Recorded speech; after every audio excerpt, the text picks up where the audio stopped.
Colleagues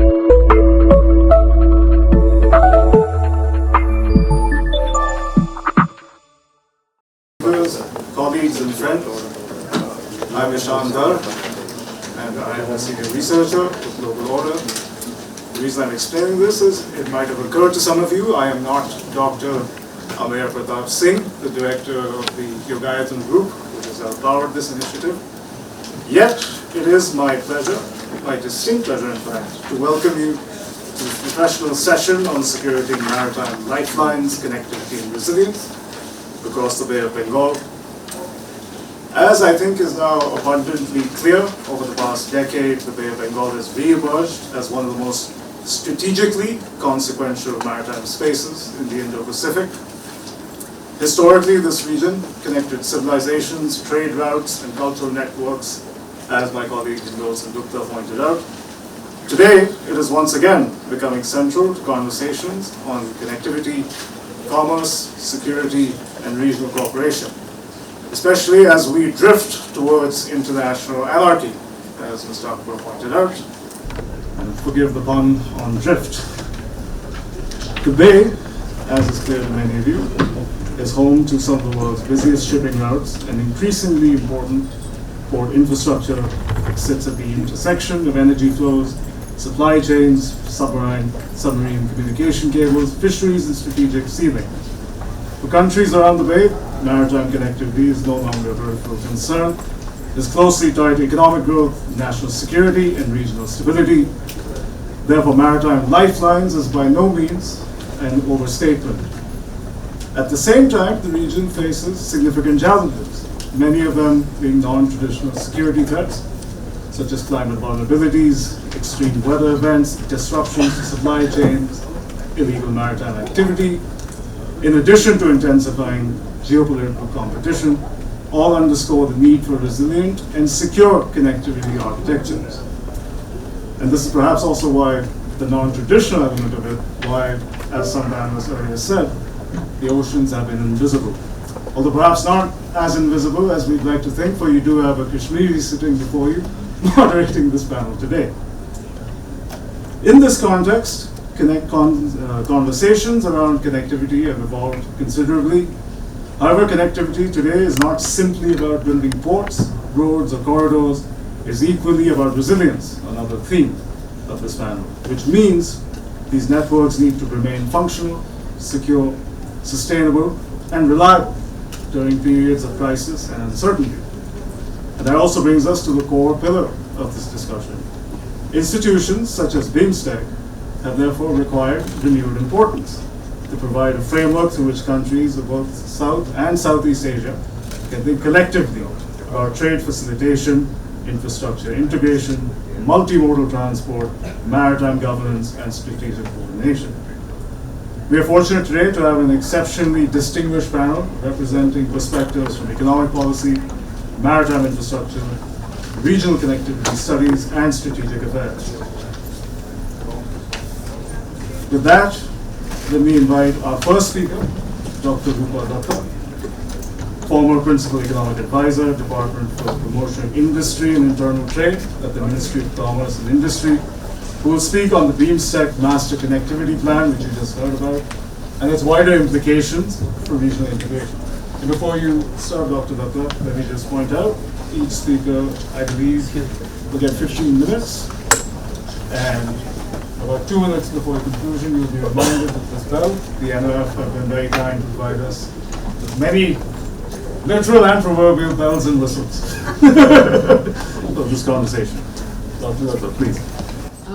Thank you for giving me this opportunity of speaking in this conference, which is a totally new area for me. In fact, when Hindol mentioned to me, I was not sure whether I should be coming here and speaking. But then I thought every conference, every set discussion is always it's always a learning experience. One gets to learn from others, share knowledge, and see what all we can do in various different areas, which may not always be totally economic in nature, which would have some angles of diplomacy, economics, and security, and see how these intermingle in today's chaotic geopolitical and geoeconomic situation. So I was asked to talk about analyzing the BIMSTEC Master Plan for transport connectivity. I would mention a few angles of this plan. Riva has already mentioned about the importance of BIMSTEC, and BIMSTEC being a Bay of Bengal initiative for multi-sectoral technical and economic cooperation. It covers 7 countries. Presently, Bangladesh is a chair of this. Now, the points which BIMSTEC covers, how relevant is it in today's terms, and what are the areas which at least I feel would need some more emphasis? The master plan presents a comprehensive 10-year strategy and action plan for improving transport linkages across BIMSTEC member states, intended to guide actions, promote synergies amongst various connectivity frameworks. BIMSTEC has a unique geographical position as a bridge linking South and Southeast Asia. This was formally adopted at the 5th BIMSTEC Summit in Colombo, Sri Lanka on 30th March 2022. And the master plan identifies 267 projects for construction, expansion and modernization of transport infrastructure at an estimated cost of 124 billion, aimed at creating a seamless multimodal transport system. It identifies both the hard and soft infrastructure needs and includes capacity building, transport access agreements, and harmonization of rules, regulations and policies. Repeating the point which Riva had made, that that in BIMSTEC the intra-regional trade level, while it remains higher than that of SAARC nations, which is below 5%, it lags considerably behind ASEAN, which achieves approximately 25%. As in 2023, the region's collective trade in goods reached USD 1863 billion, and while the intra-regional trade comprises only 6% of this total. Academic research shows that large part of BIMSTEC's trade has remained unrealized, and trade transaction costs constitute one of the major barriers prohibiting this growth in intra-regional trade. Now, coming to some hard facts and some areas which at least I personally feel require emphasis. The 2022 master plan comprises of 267 transport projects, of which 216 address hard transport infrastructure and 51 address soft transport infrastructure. Crucial hard infrastructure issues include improving arterial road links handling significant volumes of intra-BIMSTEC trade, upgrading border links including port access, and coordinating road programs to enhance connectivity amongst member states. This looks at a multimodal transportation framework encompassing road, railways, port service and inland waterways. Before we come to the financing challenge, I would like to mention something. This whole 267 transport projects, where we are looking at approximately a funding of 124.4 billion in investments over 2018 to 2028. In today's world, a viable financing remains a major challenge.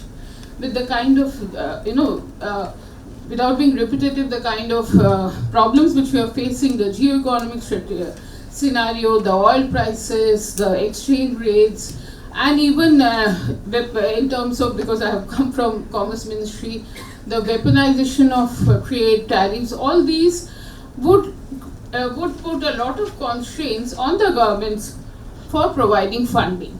So which is the area where we can, I think, focus, and where I would say a lot of work has already been done. The BIMSTEC Master Plan for Transport Connectivity, which largely celebrated for ambitious hard infrastructure agenda, also has 51 projects which address soft infrastructure. This encompasses capacity building, harmonization of transport rules and regulations, and transport access agreements across member states. Academic and policy literature generally underscores that, but what we need is unified technical standards, interoperable logistic systems, and coordinated border management frameworks. New roads and railways risk becoming underutilized assets unless we have this back-end support. What we need is a single window facility, a standardized mechanism allowing all trade and transit related documentation to be submitted through a single regulatory point as a foundational reform for reducing non-tariff barriers. We also need to look at dedicated dispute resolution frameworks, a modernization of land custom stations, and look at the gap between national level regulatory regimes. Convergence of digital trade mechanisms, customs modernization and regulatory harmonization is a necessary, not a supplementary condition for the master plan to translate connectivity investment into measurable trade gains. Let me tell you, all this work had started during COVID. There was a lot of digitization of trade documents within the country and also for India's trade with other countries. And this continued during G20. We had, especially in the Ministry of Commerce, we had major task forces which looked at logistics issues, how to reduce logistics costs, there were steps recommended for these, digitization and digitalization of these trading processes, what kind of form should we adopt so that all countries are on the same platform and seamless trade occurs. My personal view is this is an area as part of BIMSTEC maritime connectivity which would be a low-hanging fruit to achieve. This is an area where we can focus on. It doesn't require too much of investment. Yes, what it does require is a cooperation of and a convergence of security and neighborhood concerns, and with all countries coming together on the same platform and ensure that trade happens. And maybe this is my personal feeling, that once trade happens, once there's trade and investment flowing across the region, once economic development starts happening, and especially in BIMSTEC, there are countries at different levels of development, and especially for the countries which are not at the high end of development, economic growth and development and prosperity always helps in, probably the security concerns take a lesser concern, and it helps in improving the overall living conditions, and it helps in, I think the crime and all takes a lesser priority when the economic development happens. This is one key area. Then coming back to some of the hard facts, in 2023, all BIMSTEC member states recorded fiscal deficits exceeding 3% of GDP. Financing options remain limited due to underdeveloped capital markets, and with most countries relying primarily on over-the-counter lending. Transport projects are affected due to long gestation periods, lack of funds, high construction risks.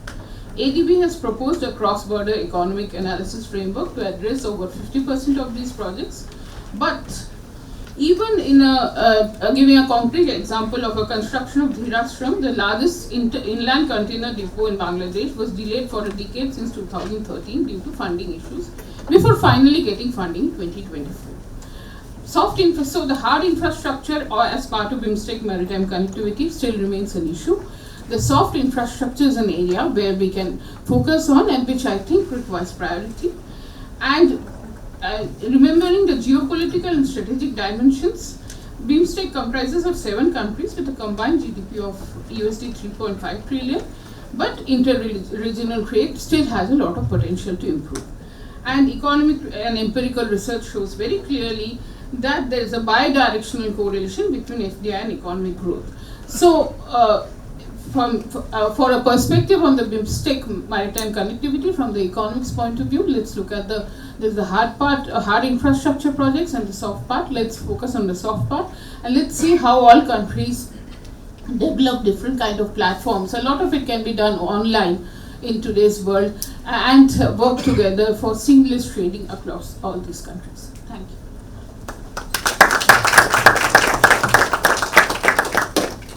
Thank you very much for a very insightful presentation, Dr. Datta.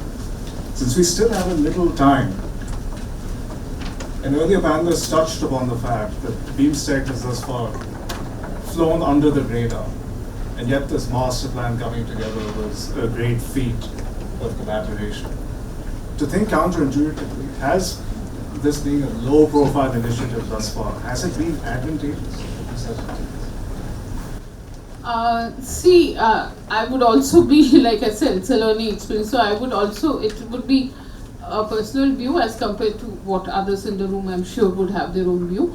I think we have several of such arrangements, and all of them may not be getting the right kind of importance, but it is it's a situational thing. Like today, the BRICS has resumed so much of importance. The foreign ministers meeting is going on. Last time India was a chair in 2021, And every conversation at that time was around vaccines and COVID. Now you see how in 5 years the thing has changed. BRICS has become important. There are not only the BRICS countries, there are the newer members and other foreign ministers, countries concerned in today's war and geopolitical scenario, who are trying to work together. And there are talks of payment in other alternate currencies, dollar rupee ruble trade, and so on, and maybe even an alternative to dollars. So different times, different perspectives, different importance, relevance. In today's world, probably now it is a time where we have so many regional arrangements, and now there's a Quad and so on and so forth. The SAFTA, while the SAFTA has given a lot of benefit to developing countries, it's not really taken off because of whatever neighborhood concerns. So maybe it's a time for BIMSTEC to be given the right kind of importance. For, of course, it depends on, as being part of Government of India, there are different priorities, there are different perspectives, and there are different timelines in which you can give relevance. But maybe one policy, this was a talk of getting policies out from these sessions, maybe one policy imperative can be a focus on increasing and improving the importance of BIMSTEC, and at least try and take the more easily achievable outcomes to fructify before we look at the harder options, because there would be issues of connectivity, land, and also funding and financing. Thank you very much, Dr. Datta. That was quite candid. We will now, I would like to invite Dr. Sanjeev Ranjan, former chairman of the National Shipping Board, Ministry of Ports, Shipping and Waterways, who will examine questions of port infrastructure, competitiveness, and also resilience. And I believe he has a presentation that is now uploaded. Very good afternoon, good morning, good afternoon to all of you. Thank you first of all for inviting me, the National Maritime Foundation and the Global Order. This is a subject which is close to my heart. I served in Tripura for a long time, which is part of the Northeast, and therefore the importance of Bay of Bengal, as was mentioned by Madam and other speakers, has been crucial. And one has always been looking at how to be able to access the kind of linkages this area had, and that what made Bay of Bengal what it is. And it is because of the connections which the Bay provided that the entire eastern region, as was being pointed out by Mr. Hindol and others, was a place where history was made, literally. And the Britishers came to Calcutta not because of any other reason, but because of the kind of opportunities the Bay used to offer. The riverine connect, which used to be there to all parts of the North India.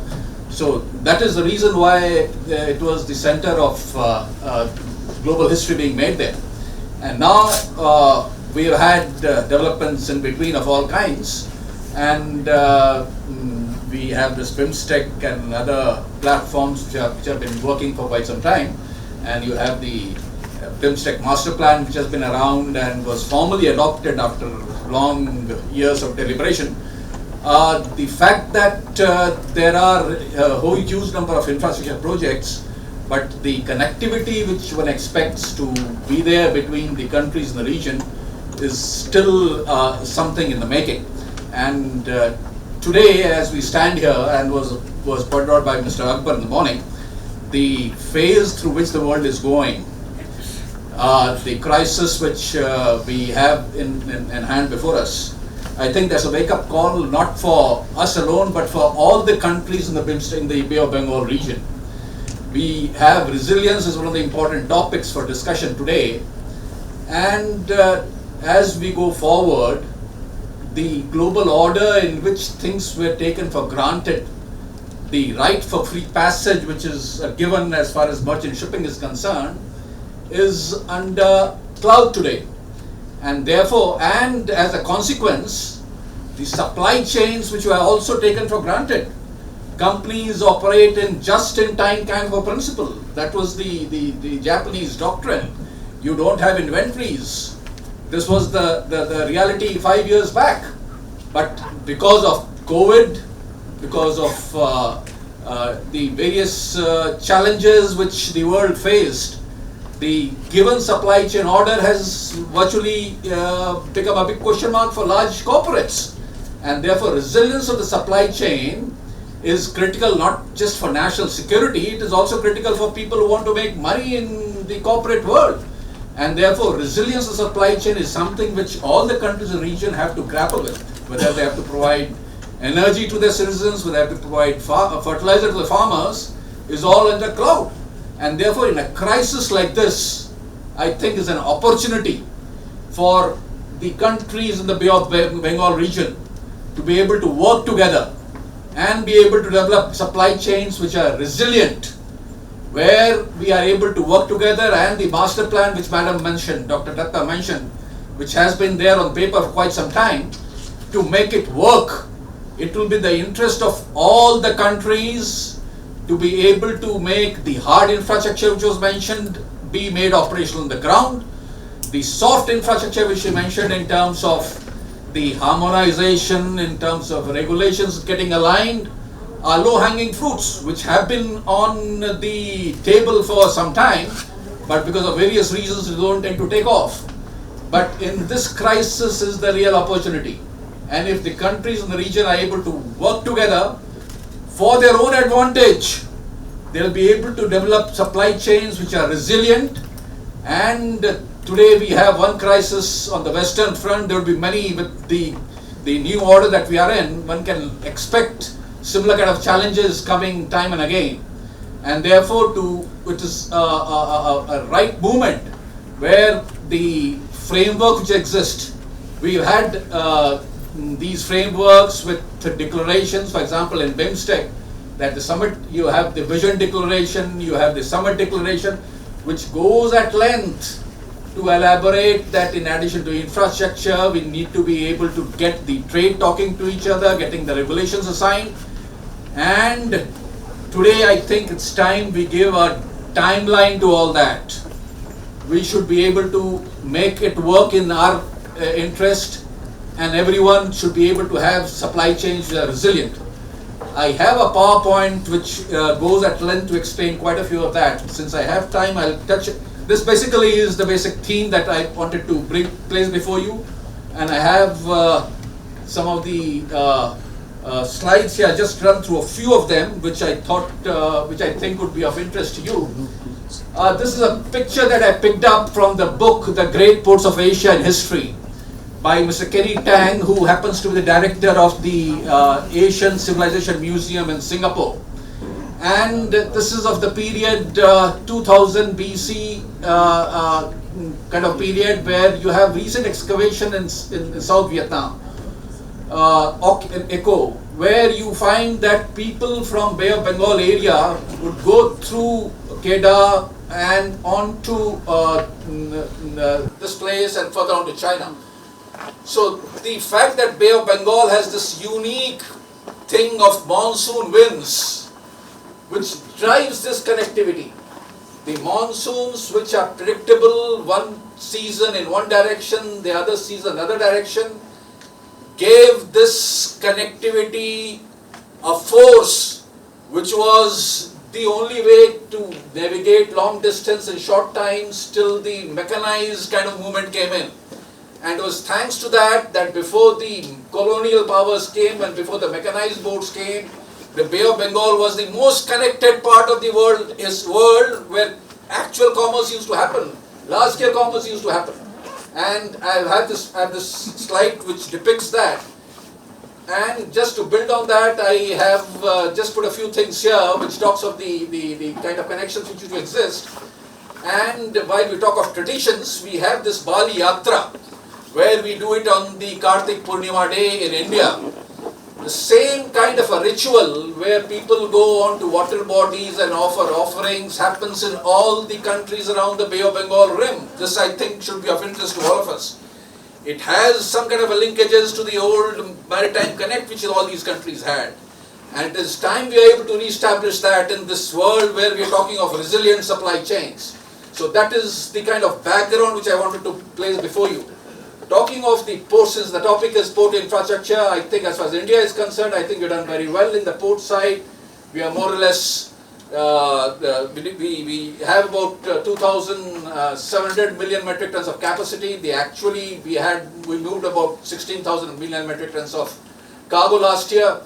We have improved in competitiveness, and for that to happen, the country adopted the PPP model in a big way. We had the new National Major Ports Act in 2021, and the ports adopted PPP model where we involved the private sector's ability to be able to make things more efficient in a big way. Thanks to that, the investment that has come in, the framework that we have created, we are able to add capacities in the port sector with private sector investment and without much of a government kind of a budgetary support. As Madam pointed out about the infrastructure and the huge investment required, I think the learnings that we have in the port sector in India and the way we have been able to make it competitive and in terms of being able to improve the performance could be a good model for countries around the Bay of Bengal and for projects in the BIMSTEC Master Plan, where we could leverage our learnings on the port side in India to be able to create an environment so that the private sector funding is made readily available to the countries around the bay, and the ports in the region get interconnected seamlessly with the kind of soft interventions which Madam pointed out.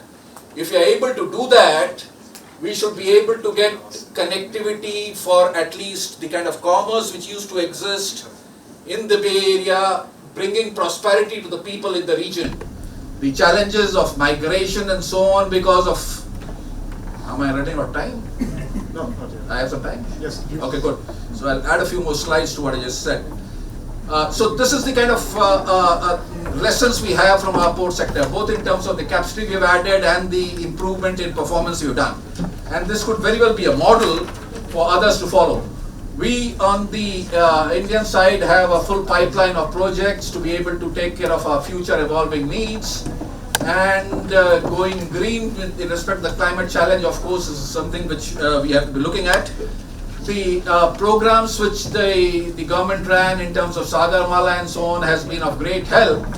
I just have this slide on the project which has been much talked about. This can be a game changer once again for all the countries in the region. Being in the center of the bay, and I have a full, we have Admiral who's going to speak on that, so I'm not going to spend much time on this. But this can rightly provide connectivity to all the countries in the bay at a cost which is much cheaper. Countries will not have to carry cargo all the way to Singapore or to Dubai to be able to, or to Colombo for transshipment. So this is going to be a game changer, and I suppose every country should be able to make good use of the kind of facilities which hopefully should come up in a short time. I have pointed out of the need for resilience and the kind of challenges which the new order brings upon us. And to make the whole thing resilient, particularly after the Hormuz crisis, I think it's important that the global order which used to exist and the UNCLOS framework which it provides, we should be able to get frameworks in place to be able to make it work. It's going to be in the interest of all of us to have a resilient supply chain. Since we have the MF, the Maritime Foundation also hosting it, the old doctrine of Mahan, I suppose, also has to be viewed with supply chains being one of the important critical elements. So this is a new element I think we got to be thinking of as we go forward. The importance of Bay of Bengal, I think everyone has talked about. In India itself, for example, again, I talked to the port part on the connectivity and resilience part. We have the PM Gati Shakti, we have the new logistics policy, we have all these happening where we have been able to try to integrate our logistics supply chain in the country and be able to make it efficient and make it faster. I think it's time that the entire, we made these things international, at least for the Bay of Bengal region, so that the kind of architecture we have to make PM Gati Shakti work in some manner is also adopted by BIMSTEC and others, so that BIMSTEC Master Plan also gets implemented in a coordinated manner. The National Logistics Policy talks of reducing logistic cost. that while we do it domestically, a similar kind of a thing has to be done by all the countries, so that all of us benefit out of it. And the policy itself talks of harmonizing, of making digital platforms, which again, digital platform, regulatory reforms, facilitation, and stakeholders' involvement. So these are the kind of things which are part of the logistics policy. So things which we have done domestically, it's time we adopted them, and other countries also became a part of it, so that we are able to make the Bay of Bengal more integrated and make it work for everyone. And we have had these economic corridors which are in the pipeline, the Kaladan. With Bangladesh, we have a whole lot of things which have already happened, and the Matabari port you just mentioned. Now all this, which we have the basic policy framework in place in the crisis that we are living in today, and the need for resilience that we are talking about, it's time that we made it work. And the BIMSTEC declaration, which was in Bangkok in April 2025, has got at length. So this is virtually the point which we should be aiming at, and the challenge is how do we reach there. And therefore this crisis tells us that while we have these things happening in India, we as the countries in the Bay of Bengal region, energy resilience, a solution to the maritime choke points, integrated regional grids, and fertilizer self-reliance for the countries and region is good for all of us. And if we're able to get the connectivities in place, make those things which are already there, which we have been talking to make it work. The crisis, as was mentioned, that in a challenge people tend to come together. It's time that all of us got together and make it work and make these things work for the people of the region, in the region. Thank you very much.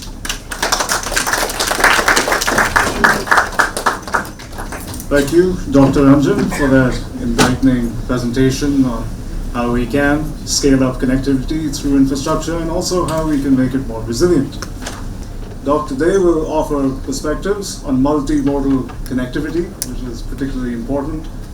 There are parts of BIMSTEC which are indeed landlocked, such as Bhutan and Nepal. I believe Bhutan might actually share the initiative following Bangladesh, making this all the more important.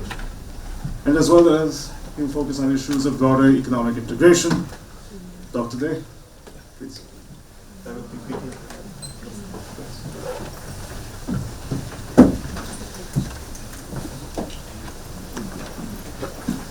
Thank you very much, Mr. Chair, and grateful to NMFDG, Choban, sir, and for the invitation. So next 10 to 15 minutes, what I'm going to talk about the perspectives on the multimodal connectivity from landlocked countries. Now I will also talk a little bit about trade, because without trade this multimodal connectivity becomes a bit buoyant.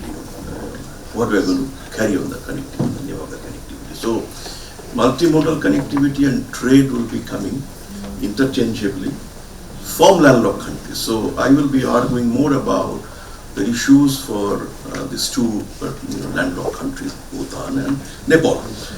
Well, very basic information about Bhutan, Nepal. They are the founder members of BIMSTEC, BBIN, and they depend on India and other regional economics when it comes to the Bay of Bengal. Bhutan already elevated to developing countries. Bhutan is aspiring to be WTO members sometime this year or next year. And Nepal is going to elevate to developing countries by November this year. So the challenge to Nepal is, what about the little bit, incentives, the name of tariff, a little bit incentives on the tariff front or the quota front that might get disappear when the country becomes a developing one, the developing club. So they very much, both Bhutan and Nepal, because whatever the landed cost at Kolkata port or the ports in Indian coast, they always have to pay an additional 25% to 30% at volume. A car is imported from third country in India, if it costs about $1 million, it costs 1,030,000 more, something like that figure. So there is a big challenges to them to access Indian ports. There are many things complicated, which we don't want to discuss here. Sometimes, they import goods from Kolkata or the airport, they disappear, they don't reach to their land, so on and so forth. Now, what we call a multimodal connectivity, if technical definition is that two modes, if they are collected, single contract between, if you make it a cross-border, then more two countries.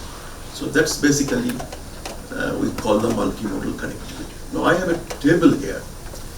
The table tells you that Bhutan and India, they depend very much on multimodal connectivity from. And when it comes to the cross-border, quickly I go through. In the road, it is yes, means we have a bilateral treaty and it is seamless. I won't say the seamless, that would be not fair, but semi-seamless kind of. There are many restrictions in between. When the Bhutanese vehicles, Nepalese vehicles, they hit the Indian national highways, they don't have mobile phones, sometimes it doesn't work, they have to pay the toll, complicated things. So, but arrangement is seamless. Rail, no. All time it is breaks. If you go to Jaipur, if you go to Roxal, if you go to anywhere, so you change them. So there is waterways, energy, trade facilitation, aviation, digital, they are all made seamless or semi-seamless, the single contract, possible to reach out from origin to destination, like that. Two things to note here is the multimodal logistics parks. These are very new to the Bhutan, Nepal and India. And ICP and dry port, they are yet to be connected to each other. So this is the current.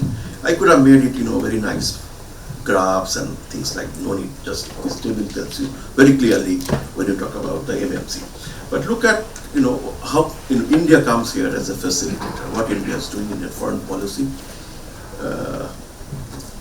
4 pillars: trade, FDI, development cooperation, and 3 Cs like connectivity, culture, and climate. If you follow the declaration statements, these all declarations are in any way, they are best endeavor basis. But for the sake of discussion, if you follow them, you will see that these are the areas. Basically, the 3 countries, they go at the summit level, senior officers meeting. So also the Nepal. So we have to be very careful while drawing any strategic planning for Bhutan and Nepal through the multimodal, because they depend so much, we don't do. Now, how much is they depend on India. There are, trends, like Nepal's export to India, Nepal import from India. The point I would like to argue, 2025, India comes as a facilitator here for Bhutan's import sources.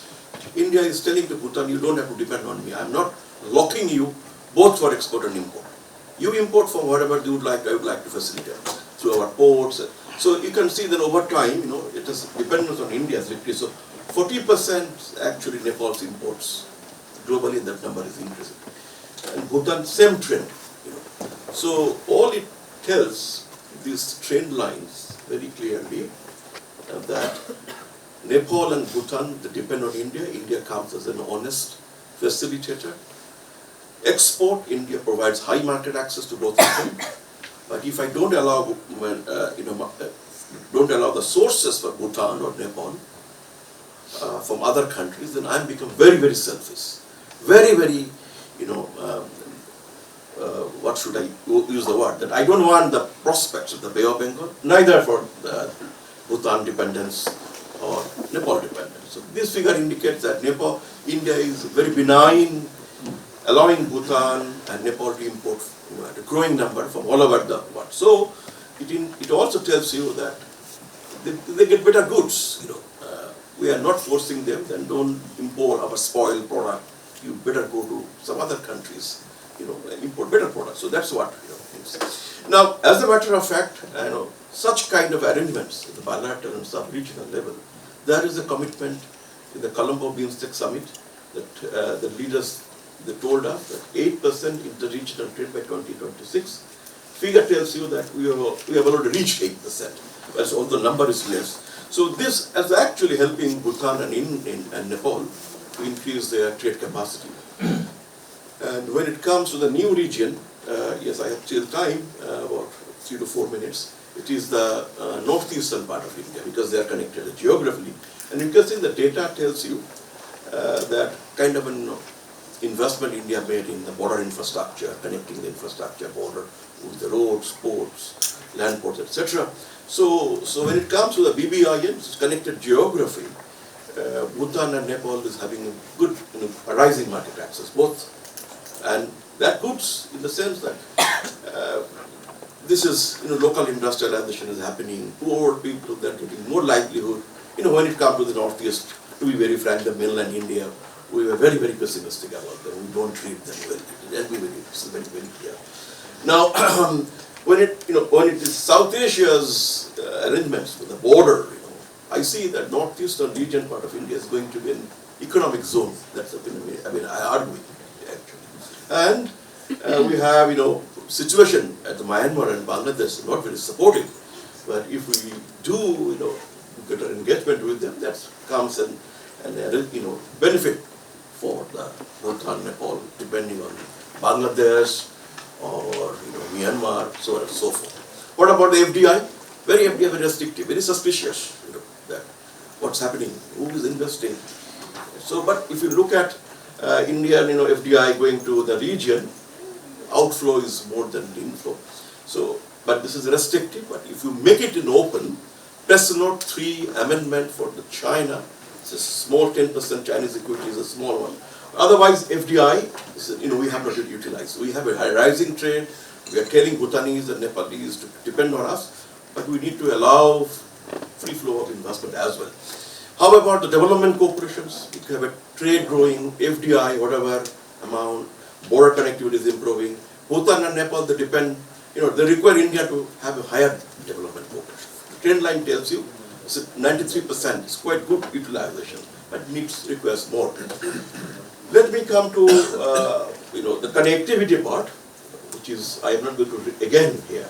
The multimodal connectivity, I have listed 15 of them. Some of them are services oriented, but many of them are connectivity, Asian highway, all the way to the health. So these are facilitated heavily by India. We can go on. All it tells that it's Nepal and Bhutan, they're gaining with these shared connectivity initiatives. And as a matter of fact, you can see, the success of the connectivity trade. These are the regional products coming from. These products are mainly which is produced in the northeastern part of India or somewhere in India by Nepal and Bhutan, Bangladesh. So we call the regional value chain. And if you come to the Apple iPhone 17, this is also, it's a multimodal connectivity linkages, which is kind of a production links that we are saying. Now I argue the last part of my present, that where, like to go from here. One is the northeastern region. As you know, there are many game-changing projects like semiconductor plant, Galathea, smart city in the Bhutan, several corridors, all of them. Some already implemented like ICP, some are coming up like railway line from Bhutan to Assam, Guwahati, etc., etc. So we need to follow them closely, in coming there. These are the game-changing projects on the Bhutan interest, and that is why Bhutan and Nepal both are asking kind of a BBIN arrangements so that they can get an access to the upcoming port. There is a dead port, which is Chattogram. There is a new port called Mathabari. We have to negotiate, and this is a kind of a multimodal arrangements Bhutan and Nepal they're looking at. There are two similar projects, Sabrum and Mathabari trilateral highway. There is a project which Sir Sanjeev Ranjanji talked about, maritime connectivity. Maritime connectivity, the agreement is signed, but ratification, not yet done. So if once it is done, it will be good for Nepal and Bhutan to strengthen their multimodal connectivity. I cannot discuss more and more on that. Last is, where is the soft part of the multimodal connectivity? We have a road highway, but is the software working well? Where in Bhutan and Nepal, they are trailing behind many others here. And we work that, India comes here to support there in terms of laws, regulations, electronic exchange of certificate of origin, strengthening basically their capacity in internet facilitation points. And very rightly, Gati Shakti project, multimodal, and all those plans. Now, I would like to recommend here, if you are making a recommendation, in my watch 13, so I was told 15 minutes. So a sub-regional single window is possible. please note it down that this is a doable project, when you talk about multimodal connectivity, connecting them. India's ICP, many of them in India is reformed, and there are some upcoming one. And but where, when you talk about multimodal, this is the future project. I think we need more discussions, and like high-speed corridor, Chinese one, and then you compare with in India, 2047, when we, going to celebrate 100 years of independence. So I think there will be more, high speed because of private sector engagement. So is Bhutan and Nepal, that is why I think Sanjeevan said that, Gati Shakti. The missing part of the Gati Shakti is that we don't talk about last mile. So somebody has to tell to the concerned person here that last mile connectivity for Nepal and Bhutan would link with the Gati Shakti plan. 5 takeaways, change in the leadership in the West Bengal means the multimodal connectivity of Bhutan and Nepal with the Bay of Bengal is through West Bengal. There are envies about the state of Bengal because some people talk, he has a mountain, snow-clad mountain, it has a seaside, beaches. No other states have got it, got the top part, West Bengal. But fact is that that part, helping Nepal and Bhutan to get access to the Bay of Bengal. So this is one that we need, and West Bengal requires a big push. This was neglected for last, so many years. Point 2, the Prime Minister Gati Shakti should cover Bhutan, Nepal, the last mile connectivity. Point 3 is the Bhutan entry in WTO. This is going to change the trade and trade flow, and particularly if the trade going up, they need to also strengthen the capacity of multimodal. And other things, point 2 and 1, which are the sub-regional cooperation and integration. Very much. Thank you very much. Thank you very much. Describing just how much of a game changer multimodal connectivity has been and just what the scope can be. Finally, we now have Rear Admiral Sandeep Singh Sandhu, Senior Directing Staff of the Navy at the National Defence College, who will discuss the development of the Galathea Bay and its regional implications. Ladies and gentlemen, distinguished colleagues, a very good afternoon to all of you. In fact, it's indeed an honor to be present here today, and I want to thank the Director General of National Maritime Foundation, Admiral Chauhan, for inviting me here today. And in fact, I was exchanging WhatsApp messages with Dr. Hindol Singh Gupta. I said, will you be there? He said, I am the co-host for the seminar. So lo and behold. And in fact, why I'm mentioning Hindol also is because he's written a beautiful article which was published in The Guardian about my topic, which is Galathea Bay. Okay. Some of it will be a repetition because many of the speakers have touched upon Galathea Bay since morning. And if for those who read on a daily basis, research, this is in news nowadays. At least 3 to 4 articles are coming on a daily basis. Okay, coming onto the map, you can see at the farthest operational edge of India's maritime geography, that is on the east, where the Bay of Bengal converges with the eastern approaches to the Strait of Malacca, lies the Great Nicobar Island and Galathea Bay. I have highlighted it there. It's a geostrategic node that is rapidly transiting from peripheral geography, as I say, to the central maritime space. Most of the speakers have spoken about this since morning. And in the next 15 minutes, I will cover the questions as shown on slide. These are the 3 questions which I will try to give answers.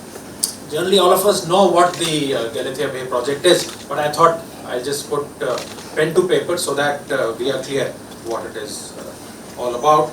Okay, let's start with geography. Very important. It is not another port which is in the making. It is the closest point in India to the Strait of Malacca. That's barely 40 nautical miles from one of the most consequential maritime choke points and mere 90 nautical miles from Indonesia. And it sits astride the east-west global trade artery through which nearly 1/3 of the global container traffic and 30% of global seaborne oil transit through. And these are the project details. And the Galathea Bay project, the title of my presentation, is one of the most important of the 4 projects as shown. It is the name of the full project is the Great Nicobar Holistic Development Plan, which is a 72,000 crore endeavor spearheaded by the Niti Aayog. There's a press information brief which was published early this year. So these are the figures which I have taken from that, and it envisions a world-class international container transshipment terminal at the bay, which is complemented by a Greenfield International Airport and a sustainable township development, including a 450 megavolt ampere MVA correction for that power plant. And unlike the conventional port development projects, Galathea Bay is positioned within a systematic flow architecture, as I mentioned. So it is just close to the trade artery, and where the value is not derived from the hinterland servicing, but from proximity to the global circulation pathways, that is the trade pathways. And this transshipment port must be therefore understood not as an infrastructure expansion, but as a geo-economic insertion into a high density maritime corridor. So that's important for that. And as I had enunciated there in the last 2 lines, Alfred Mahan argued sea power rests upon commerce, naval strength, and strategic positioning in global maritime lanes. And Galathea Bay represents this, that is India's most explicit attempt to operationalize this triad. The strategic logic of this bay is rooted in proximity economics, as I just briefly mentioned earlier. And in maritime systems, the value is not only determined by the port efficiency, as what we generally see, or the infrastructure quality, but by the deviation cost. That is the additional time, fuel, and logistical complexity required for the vessels to alter their route and go to this transshipment port. Hence, this Galathea Bay is located at a point where the deviation costs are minimal for the ships transiting the Malacca Strait. They don't have to deviate, it's there, just about 30 miles, as I mentioned, 30 to 40 miles. And this creates a structural advantage that cannot be replicated by inland or coastal ports that require significant route deviation. And I'll just get your mind back to Singapore. This is the same principle Singapore has used to emerge as a global transshipment hub. And as Lee Kuan Yew, that is the former Prime Minister of Singapore, once noticed, geography is destiny, but policy determines whether geography becomes advantage or constraint. So this is the important line. Okay, coming to India's maritime posture, I feel that it signals a transition of our maritime power towards what can be described as a forward maritime posture. And this implies 3 structural shifts as shown on the slide. That is one of forward maritime presence, which I'll explain further, and secondly of trade shaping, and lastly one of a sustained maritime endurance. K.M. Panikkar had argued that no nation can be secure unless it controls the sea around it, and Galathea Bay operationalizes this in the Eastern Indian Ocean subtheater. And as most of the Indians are aware, for most of our post-independent history, our strategic attention has been dominated by land borders, both to the north and to the west. And the maritime domain, though important, remained always secondary. Galathea Bay hence signifies this structural shift. It reflects India's gradual but decisive transition, that is from a continental power with maritime interest to a maritime power with continental depth. And again quoting K.M. Panikkar, he says that India must take to the sea if she is to survive as a great power. And that strategic realization, ladies and gentlemen, is now translating into this infrastructure. The proposed development has major strategic and geopolitical implications for India's role in the Indo-Pacific region.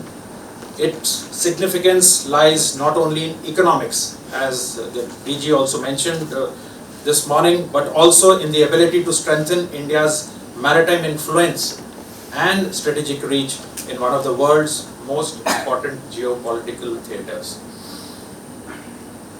As mentioned earlier, this project gives India an exceptional strategic position in the Eastern Indian Ocean.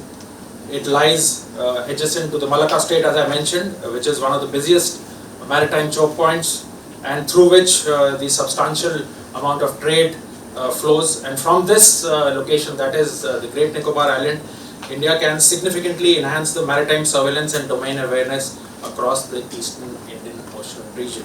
And this has multiple implications as shown. It strengthens India's ability to counter piracy, illegal fishing, arms and narcotics trafficking, as well as grey zone maritime activities. Second, the project must also be viewed in the context of the changing balance of power in the Indo-Pacific. This project would also significantly improve India's naval logistic reach, as a deep water port and supporting infrastructure would enable replenishment, maintenance and deployment capabilities for naval operations, because they can undergo the operational turnaround in this port, and then this becomes valuable during the humanitarian crises and natural disasters. The Galathea Bay could also evolve into a critical hub for disaster response and humanitarian assistance operations across the Indo-Pacific. And as shown on this slide, China has steadily expanded its presence in the Indian Ocean region through this infrastructure and port projects, as was mentioned by the previous speakers also, which is linked to the Belt and Road Initiative. There are numerous examples which have been shown, that is Gwadar, Hambantota, Djibouti and all, and these projects have strategic implications, because the important point is that commercial ports can potentially acquire military utility over time. And so this constitutes a networked maritime access architecture enabling sustained PLA Navy presence beyond the first island chain. So these are the infrastructure which help the PLA Navy. And according to me, Galathea Bay may be the India's response, maybe not as a direct replication, but as a strategic counterweight. As our Prime Minister Narendra Modi has emphasized, and I quote, "The seas must be a pathway to prosperity, not a theater of conflict. But ensuring that outcome requires capability, and capability requires presence." In this environment, according to me, Galathea Bay provides India with an important counterbalance. And unlike the external powers operating afar, India's presence in the Andaman and Nicobar Islands is geographically natural and strategically central to the region. As George Friedman notes, power is not simply about having strength, it is about positioning strength. And this, Galathea Bay, enhances India's ability to position its strength. Next, the project may also enhance India's relevance within the emerging regional partnerships such as the Quad. This project aligns closely with the principles of Quad. As the audience is aware, the Quad comprises India, United States, Japan and Australia, and is basically focused on ensuring a free, open and rules-based Indo-Pacific. And the key priorities of the Quad are shown on the slide, that is maritime security, infrastructure resilience, supply chain diversification. And the Galathea Bay can contribute directly to these objectives of the Quad. I again quote Shinzo Abe, who articulated the Indian and Pacific Oceans are seas of freedom and prosperity, and Galathea Bay lies at this strategic intersection. Beyond the Quad, the Galathea Bay has implications for multilateral cooperation too, and within the Indian Ocean Naval Symposium, or the IONS, it can serve as a hub for joint exercises, for maritime coordination, as well as capacity building initiatives. And as I had mentioned earlier, it can also enhance our ability to provide humanitarian assistance and disaster relief. In times of crisis, proximity determines effectiveness. And Galathea Bay is therefore positioned very aptly for this. Now let us turn to the economic dimension. The economic logic of Galathea Bay is not based on volume capture alone, but on supply chain rerouting elasticity, what I briefly mentioned earlier. Most of us are aware that India's current dependence on Colombo and Singapore for transshipment creates a structural externalization of the maritime value capture, and the strategic objective of this project is to reduce India's marginal dependency on external transshipment nodes, and this dependency has tangible costs as shown on the left side of the slide, that is higher logistic expenses, longer turnaround times, reduced control over the supply chains. And if the Galathea Bay project is a success, the economic benefits would extend much beyond port operations, and which are shown on the right side of the slide, that is logistic ecosystem will be developed, there will be warehousing, ship repairs can occur, and fuel bunkering. Coming to Andaman and Nicobar Islands, where I served close to about 2 years, the development is also associated, and the potential to transform these islands into a vibrant hub of economic and strategic activity will be realized by this project. The Indians are aware that the islands have remained relatively underdeveloped despite their immense strategic location in the Indian Ocean, as can be seen, and the improved infrastructure would not only support maritime trade but also improve the quality of life for local communities, and the better connectivity with mainland India would enhance access to healthcare, a point which I can mention. When I visited Great Nicobar Island, there is one primary health center and with one doctor, and the medical facilities are as good as none. So I feel if the Galathea Bay project is a success, it will enhance the access to healthcare, education, commercial opportunities, and integrating basically the Andaman and Nicobars more closely with our national economy, that is the mainland economy. And equally important dimension, what I have mentioned, is the employment generation. The construction and operation of modern infrastructure will create jobs across multiple sectors, that is engineering, logistics, shipping, hospitality, etc., etc. And the project will also become a catalyst for tourism because of the improved air connectivity. The Greenfield airfield which is coming there will have better hospitality infrastructure and can go on to support adventure tourism and cruise tourism. It also, beyond the regional growth, it strongly aligns with India's blue economy strategy as well as Sagar and Mahasagar vision, and can support the government of India's endeavor in that. The development of this project carries a significant regional diplomatic implications, as was mentioned briefly by one of the speakers. And one of the most important aspects is the potential to strengthen the connectivity with the ASEAN countries, and India can integrate more effectively with the regional supply chains and trade network once the project comes across.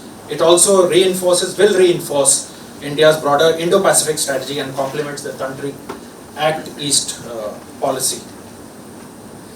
In essence, the Galathea Bay project is not only an economic or a strategic initiative, it is also India's diplomatic instrument which can deepen regional cooperation, as I mentioned, strengthen our Indo-Pacific presence, and contribute to regional stability and humanitarian support. So let me conclude by reiterating that this project represents a convergence of geography, strategy, and our ambition.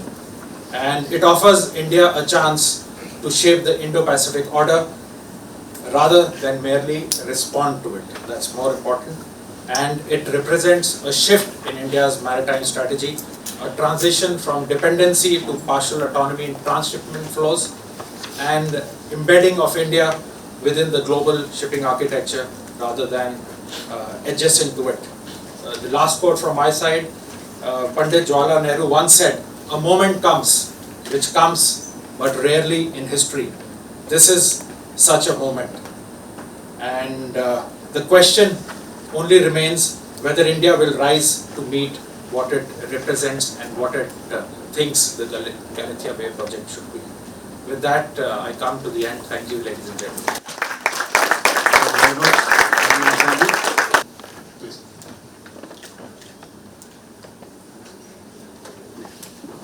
Now, before we open the floor to the audience, there are a couple of questions that I would like to posit before some of the panelists to get things going, and then we can get started.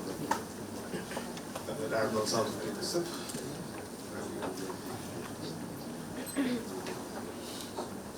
So Admiral Samud, the strategic imperative behind the Great Nicobar project is unquestionable and undeniable. But there has been a very polarizing debate around ecological and environmental concerns around this project. Do you believe these to be legitimate? Do you see something more sinister behind them? And even if speaking only theoretically, is there a balance that can be found?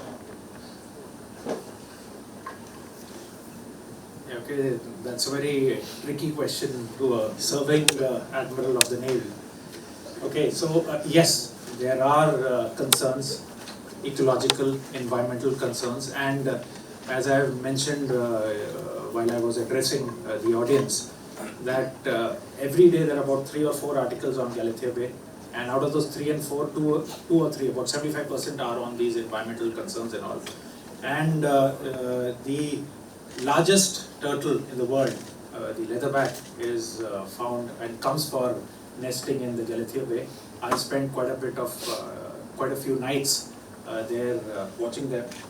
But if you see, the questions have been raised in the Parliament also, and the press information brief which I alluded to of I think May this year itself answers all these questions. Yes, trees will be felled, but there is a plan in place where they will be again replaced or again will be replanted. The government response says that no tribals will be displaced, because that is the second concern which is coming. And as the first distinguished panelist in the morning said, that most of them have been enunciated by some of the people who don't know the importance of the project. And if you see, maybe not a correct example, but if you go way back in 1970s, Noida was not as didn't have so many buildings. The same is the case with Gurgaon. You go, it was a green area. But then we took a decision, and for development of infrastructure we have gone ahead. So there is a method which the government is following. The NGT is involved. They've given a lot of statements, and personally I feel that this project has to go through, taking care of all the concerns which have been raised, and step by step we have to take care of the concerns which are there, which are being done by the government. Of course, Professor Sengupta, please. May I please ask a question? Just a moment, can you have a mic? Yeah, thank you. You know, since I'm already known in this gathering for asking passionate questions, may I ask one more with Admiral Sir's permission? Let me take the bull by the horns, sir, and ask you a question, especially we are sitting only days after a mayor in America has been found to be a Chinese agent, right? Do you believe that Chinese interests are, in a sense, in some format or the other? I will not go into what format these are because I have no evidence, but in some format or the other are trying to manipulate the public conversation about the Galathea Bay project and the Great Nicobar initiative, as is suspected by many people within and outside government, that this conversation, as was once done to India's nuclear weapons conversation, is being manipulated, or there's an attempt to manipulate it so that by hook or by crook, this vital project stops, which will be to the benefit of our adversaries. Can I ask a So are all the questions directed on India? So you can understand the importance of the project. A pure economics point. So I need to write down. A pure economics point of view, you spoke about 72,000 crores for this project, which is a huge amount of money. Why I'm saying is because we have seen in government, the funding, unless it's expedited and it's done smoothly in a phase-wise manner, these projects go into a lot of time and cost overruns, and the final result may not be what we are envisaging. So, I mean, the funding part, I may not go into details. I know these are defense fundings and they always get a priority. But has it been smooth, and will it be adequately provided over the years for you to complete this project?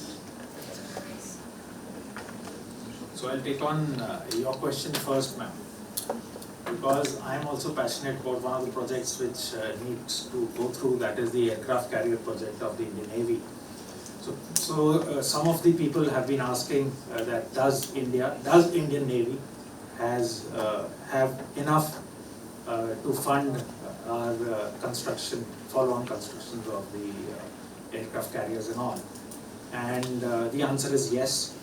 We have proved, obviously not to the public, but to the government, that how much money will go out every year, and can we go ahead with funding the aircraft carrier project. So the answer to your question is also saying yes, the government has put in the money behind it, and government knows that it can fund the project. So I think that is the answer, ma'am.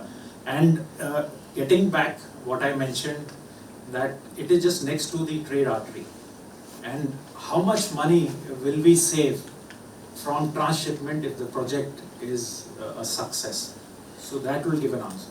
And I think, sir, you want to say something supplement? No, I actually wanted to ask a question of Prabir.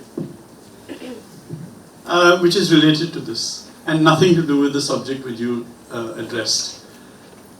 Can you give us a figure, or anybody in the panel, can you give me a figure of currently how much is India's transshipment?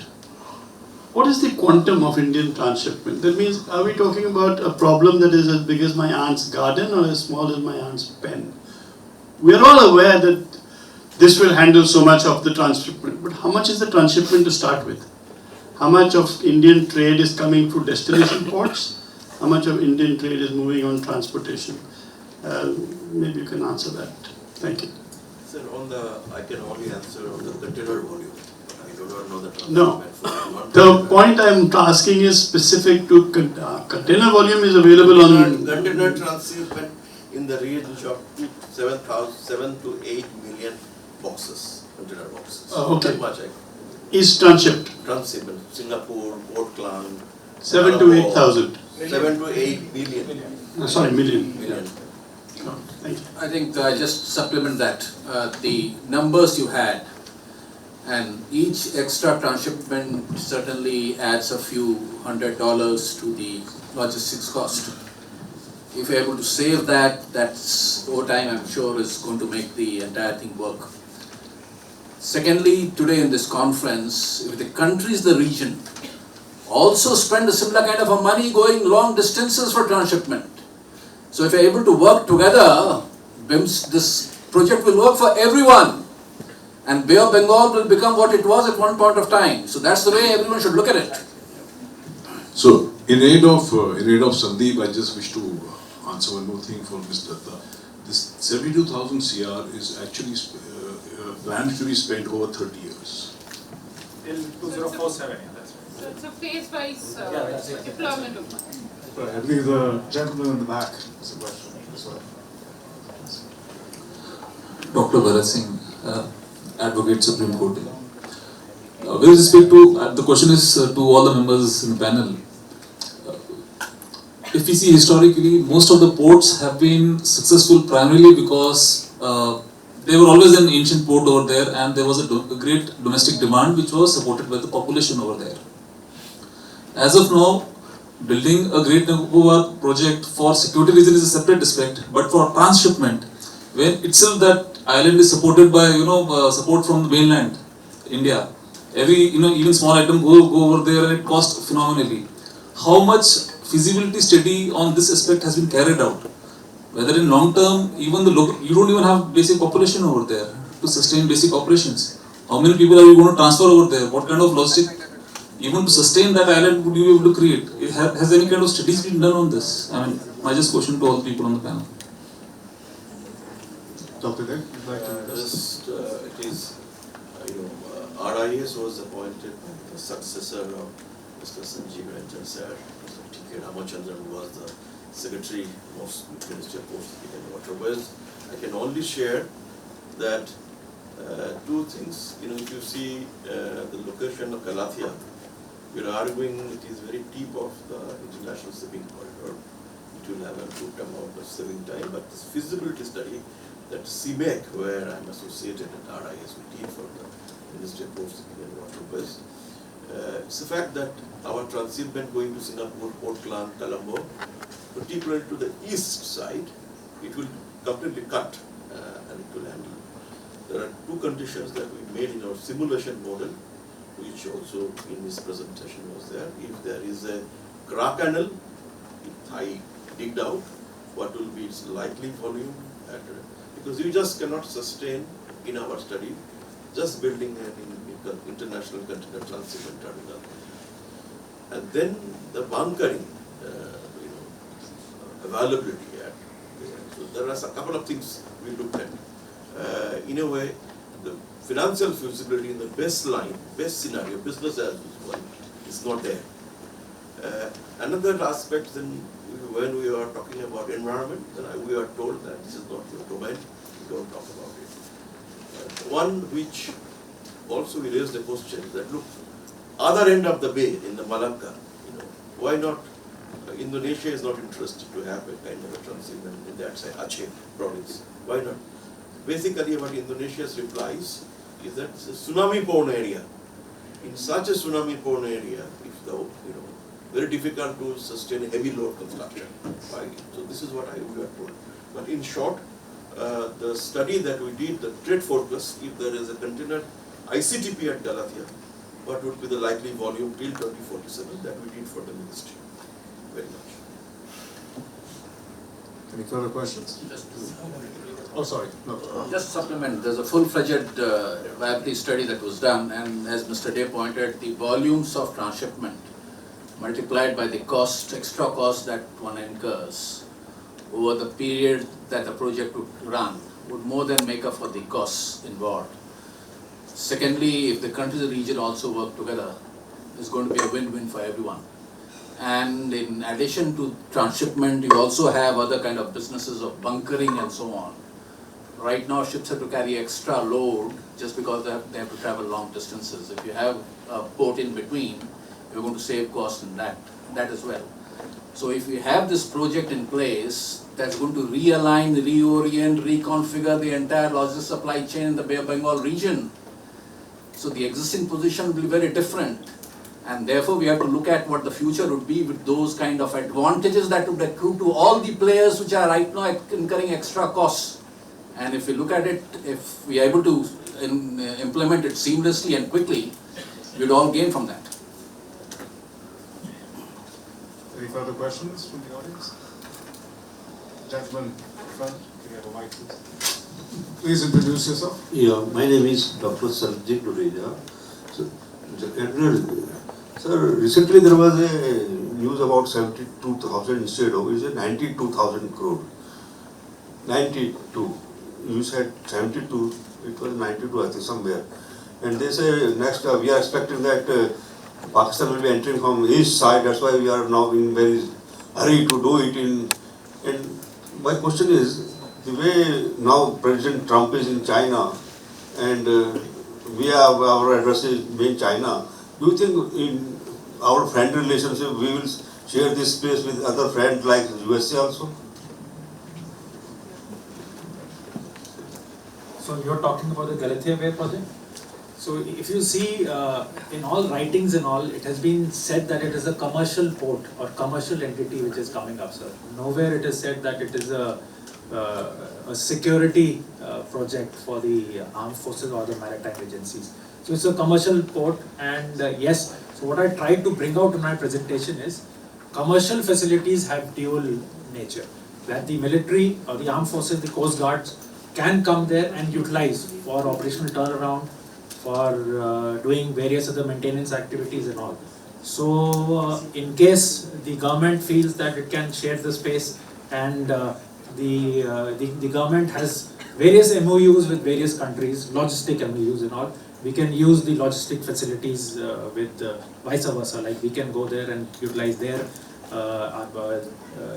infrastructure, they can come and utilize. So it is for the government to decide in future. I cannot predict as of right now, sir.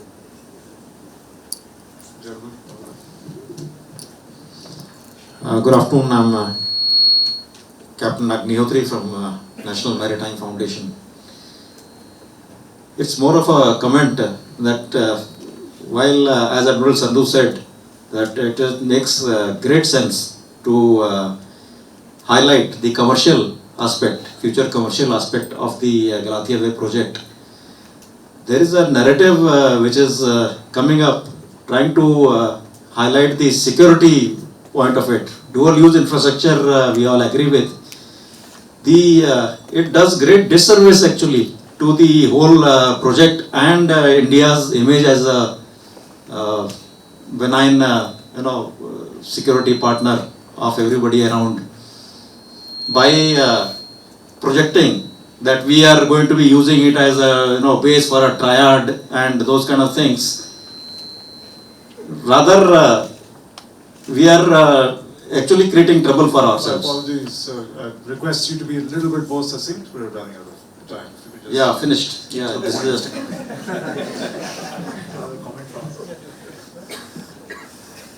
Okay, now, before we conclude, I would like to bring the focus back to BIMSTEC, and this question is open to the entire panel.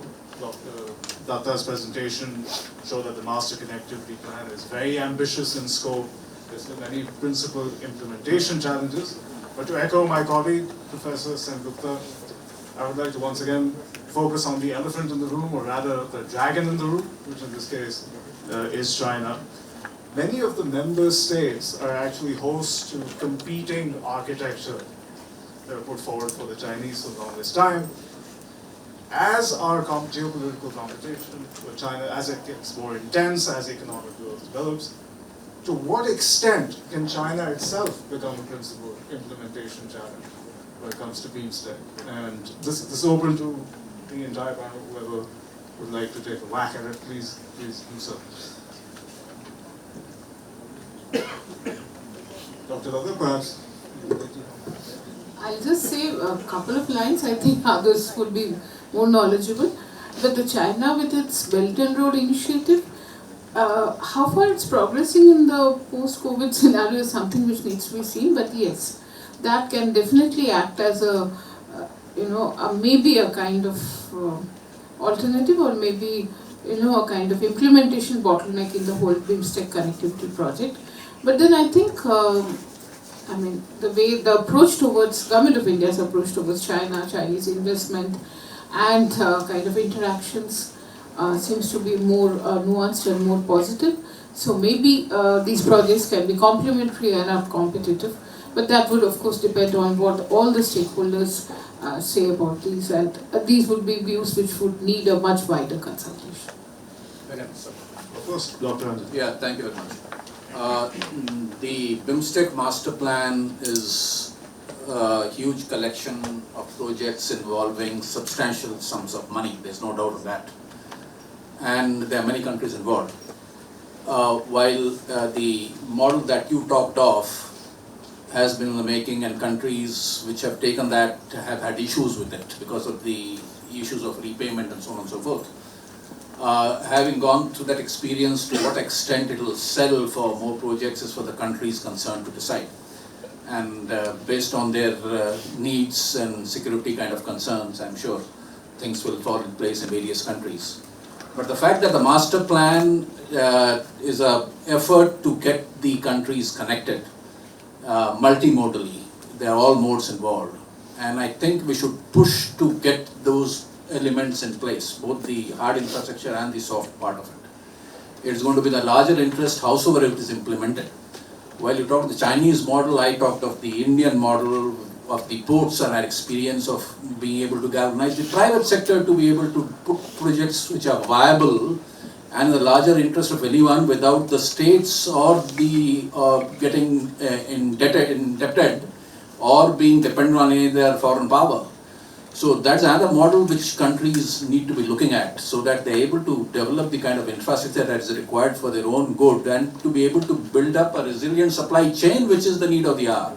And therefore today, BIMSTEC Master Plan, with the kind of challenges that we have and the kind of experiences we have on various sides, it is for countries to pick and choose and implement it quickly. That is, I suppose, should be a takeaway that all of us should try to endeavor. I just want to add one more line, not to the BIMSTEC part, but the presentation made by Dr. Ranjan. And this lot of activity on the logistics side, and especially on the ports, has reduced our logistics cost, and for which we have studies by NCAR and others, from 13% of GDP to now around 9% of GDP, with a much reduced turnaround time at ports. So I think these are, as was mentioned, these are kind of models which should be adopted by, as Dr. Ranjan said, by other BIMSTEC countries for moving ahead for connectivity and especially seamless connectivity. Dr. Day or Admiral Sandhu, would you like to add anything? Well, ladies and gentlemen, we are now officially out of time. I would like to thank you very much for your attention and kindly join me in expressing our profound gratitude to our panelists and